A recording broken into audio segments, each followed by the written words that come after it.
4 महिन्यात एकाची नाही तपासली. मीच पहिला गिराईक सापडलो.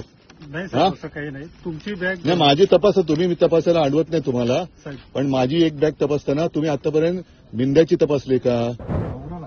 आता बॅग उघडली तर हे पण उघडायला काय उघडायचं ते उघडा, नंतर मी उघडतो तुम्हाला. आता उद्या नागपूरला दिसणार का तुम्ही? फ्युएलची टाकी वगैरे काय? नाही साहेब, धन्यवाद. ठीक आहे. मला मोदी आणि अमित शहाचा बॅग तपासण्याचा व्हिडिओ पाहिजे एक तरी. हो साहेब, नक्कीच साहेब. महाराष्ट्राच्या विधानसभा निवडणुकीच्या रणधुमाळीमध्ये आज दिवसभर चर्चा आहे ती एका बॅगच्या तपासणीची. शिवसेनेचे नेते आणि महाराष्ट्राचे माजी मुख्यमंत्री उद्धव ठाकरे यांच्या बॅगची तपासणी झाली आहे. यवतमाळमध्ये ज्यावेळी ते प्रचारासाठी पोहोचलेले होते, वणीमध्ये उतरले, त्यावेळी त्यांच्या बॅगची तपासणी झालेली आहे. आता खोके हा शब्द महाराष्ट्राच्या राजकारणामध्ये गेल्या काही वर्षांपासून परवलीचा शब्द बनलेला आहे. याच खोक्यांवरून उद्धव ठाकरेंनी सरकारवरती आरोप केलेले होते. आज चेकिंग झालेल्या बॅगमध्ये काही खोके सापडलेले नाही आहेत, पण राजकारण मात्र जोरात रंगलेलं आहे. आणि निवडणूक अधिकाऱ्यांना निवडणुकीच्या काळामध्ये चेकिंगचे अधिकार असतात, कोणाचीही तपासणी ते करू शकतात. पण याच्या आधी जेव्हा असे काही प्रकार घडलेले होते तेव्हा काय झालं होतं ते सुद्धा लक्षात घेणं गरजेचं आहे. 2019ची घटना आहे. लोकसभा निवडणुकीच्या प्रचारादरम्यान पंतप्रधान नरेंद्र मोदींच्या चॉपरची ओडिशामध्ये तपासणी करण्यात आलेली होती. कर्नाटक केडरचे एक IAS अधिकारी आहेत, मोहम्मद मोहसिन, 1996च्या बॅचचे IAS अधिकारी, आणि त्यांनी या चॉपरची तपासणी केलेली होती. त्याच्यानंतर इलेक्शन कमिशननं त्यांना सस्पेंड केलेलं होतं. अर्थात या सस्पेंडची ऑर्डर फार काळ टिकली नाही. नंतर जेव्हा मोहम्मद मोहसिन हे कॅटमध्ये गेले, प्रशासकीय लवादामध्ये त्यांनी अपील केलं, त्याच्यानंतर त्यांना दिलासा मिळालेला होता. निवडणूक आयोगाचं म्हणणं होतं की ज्यांना SPG सुरक्षा असते त्यांच्या सुरक्षेच्या गोष्टी लक्षात घेऊन हे चेकिंग जे आहे ते चुकीचं आहे.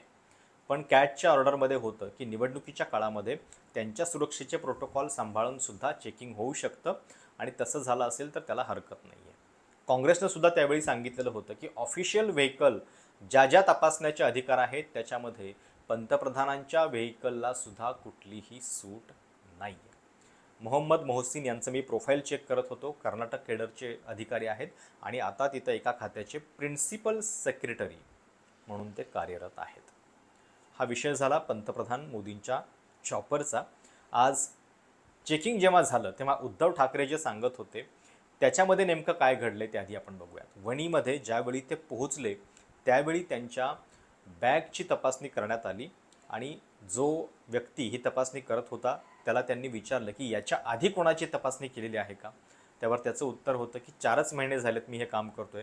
मग 4 महिन्यामध्ये कुणाचीच तपासली नाही आहे का? यावर त्याच्याकडं उत्तर नव्हतं. उद्धव ठाकरे मग त्याला सांगत होते की आता जेव्हा मोदी, शहा येतील, देवेंद्र फडणवीस येतील, एकनाथ शिंदे येतील, तेव्हा त्यांच्यासुद्धा बॅगांची तपासणी करा, आणि त्याचासुद्धा एक व्हिडिओ जो आहे तो तुम्ही मला पाठवा.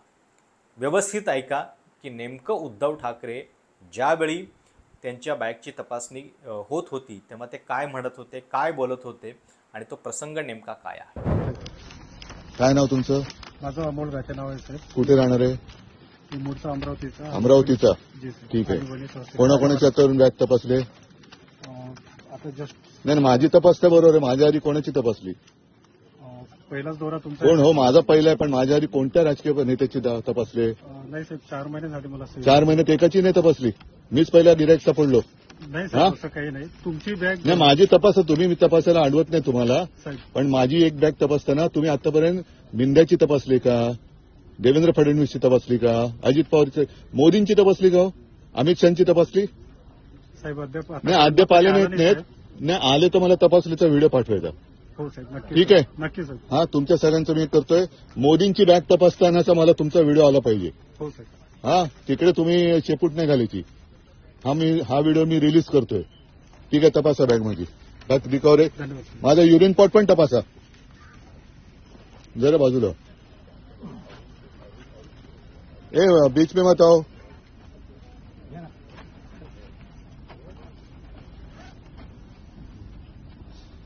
जरा बाजू.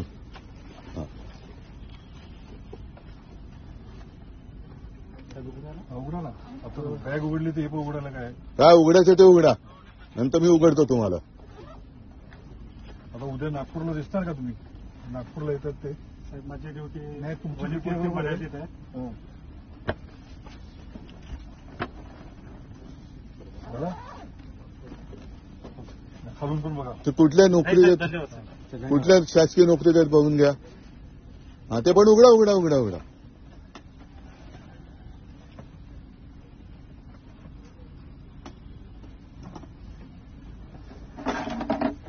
काय पाहिजे असेल तर घ्या. तुम्हाला पण ताण लागली असेल पण तुम्ही पण माणसात. फ्युएलची टाकी वगैरे काय? नाही साहेब, धन्यवाद साहेब. ठीक आहे. मला मोदी आणि अमित शहाचा बॅग तपासण्याचा व्हिडिओ पाहिजे एक तरी. हो साहेब, नक्कीच साहेब. हा. तुझं काय रे कॅमेरा दादा, तुझं नाव काय? नाव काय सांग ना. माझं नाव उद्धव ठाकरे. तुझं नाव काय? हा, विजय पटले. विजय पटले. पटले. कुठे राहता? MP. MP. हिंदी सर. गुजरातचे नाहीत ना? हा. चला, म्हणजे महाराष्ट्रात तपासायला पण बाहेरच्या राज्यातली माणसं आहेत. धन्यवाद. उद्धव ठाकरेंना साहजिकच राग आलेला होता, त्यामुळं तपासायचंय तर आता मग माझं युरिन पॉटही तपासा, तुम्हाला काय उघडायचंय ते उघडा, नंतर मी उघडतो, हे कुठल्या शासकीय नोकरीत आहेत ते तपासा, बघून घ्या, असं सुद्धा ते यावेळी बोलताना दिसले.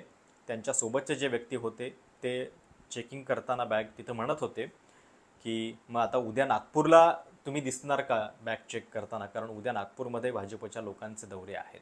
एक लक्षात घ्या की निवडणूक अधिकारी हे त्यांचं काम करतायत, त्यांना ते अधिकार आहेत, पण या गोष्टीमध्ये सुद्धा लक्ष घातलं पाहिजे की मुळामध्ये केवळ विरोधी पक्षनेत्यांच्याच बाबतीत हा प्रकार होतोय का. कारण आपल्याला माहिती आहे गेल्या काही वर्षांपासून ED, CBI किंवा इन्कम टॅक्स या यंत्रणा विरोधकांच्या पाठीमागं कशा पद्धतीनं लागलेल्या आहेत. आणि आता कदाचित ज्या खोक्यांच्या राजकारणावरून आरोप होतो त्या आरोप करणाऱ्यांची सत्यता नेमकी काय आहे एकदा बघूयात, असं म्हणून कदाचित हे चेकिंग झालेलं आहे का, त्या चेकिंगसाठी काही आदेश देण्यात आलेले होते का, हे पण बघायला पाहिजे. आता मुख्यमंत्री एकनाथ शिंदे यांची याच लोकसभा निवडणुकीच्या दरम्यान एकदा बॅग चेकिंग जी आहे ती झालेली होती, पण थोडासा फरक लक्षात घ्या. ज्यावेळी संजय राऊत असं म्हणालेले होते, संजय राऊत आरोप करत होते की यांच्या बॅगा तपासा, हे काय व्यवहार करतायत, त्याच्यानंतर काही दिवसांनी ही बातमी आलेली होती की नाशिकमध्ये मुख्यमंत्री एकनाथ शिंदे यांच्या बॅगेचं चेकिंग झालं. म्हणजे आधी आरोप झाले होते, संजय राऊतांनी हे आरोप केले आणि त्याच्यानंतर एक प्रकारे परिस्थिती तशी नाही आहे हे दाखवण्यासाठी की काय नंतर या चेकिंगची बातमी आली. आता जेव्हा तुम्हाला आधीच माहिती आहे की असे आरोप होत आहेत किंवा आपल्याला एक उदाहरण दाखवायचं आहे चेकिंगचं, तर तुम्ही अलर्ट असता, तुम्ही तशा पद्धतीनं एक बातमी किंवा ती गोष्ट जी आहे ती करू देऊ शकता. पण उद्धव ठाकरेंच्या बाबतीत मात्र ते नाही आहे. इथं व्यवस्था, सरकार जे आहे ते आत्ता त्यांच्या ताब्यात नाही आहे आणि त्यावेळी त्यांची तपासणी जी आहे ती झालेली आहे.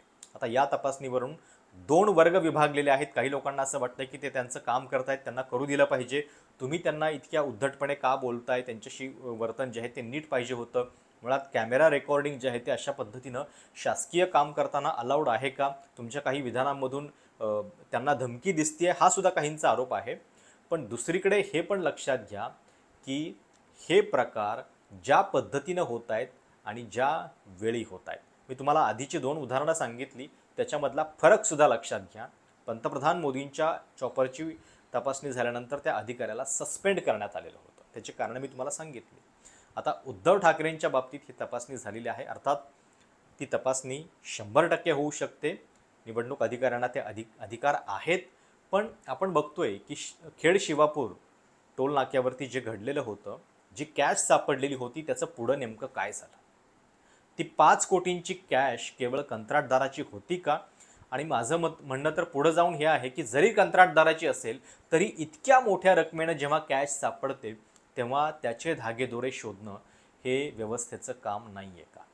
त्यामुळं महाराष्ट्राच्या विधानसभा निवडणुकीची ही सगळी रणधुमाळी आता ऐन मध्यात असताना हा प्रकार घडलेला आहे.